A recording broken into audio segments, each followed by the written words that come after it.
Whispers from the Brighter World, beloved Master, revered Babuji Maharaj. Monday, October 15th, 2001, 8 am. This is the message from the envoy.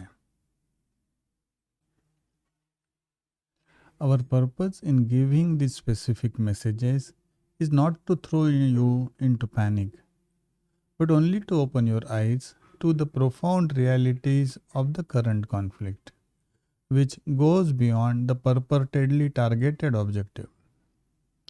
Waves of latent and visceral hatred stir up a whole populace against an enemy quite naturally singled out because it represents what the people highly hold in contempt, both being diametrically opposite to each other. Two worlds are confronting each other whose culture, customs, and religions are different. Hatred must be expressed in one way or another.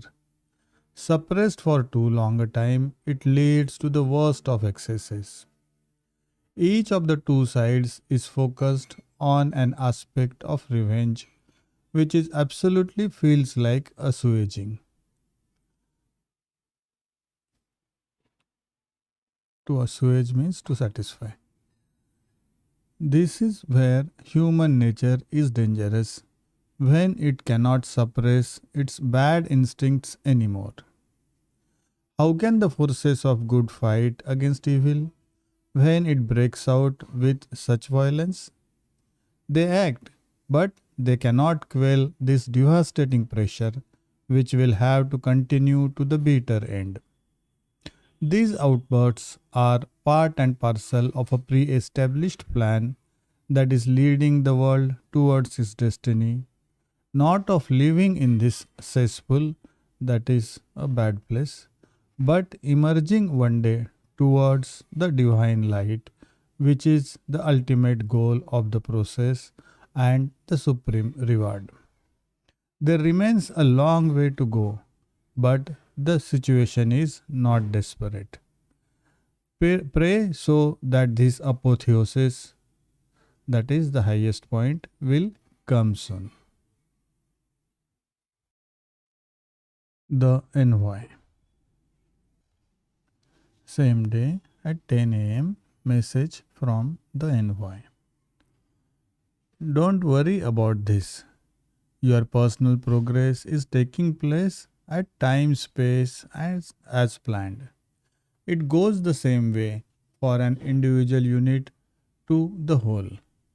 Time, this great architect, is immutable. It moves on, imperturbable, and regulating life on all levels.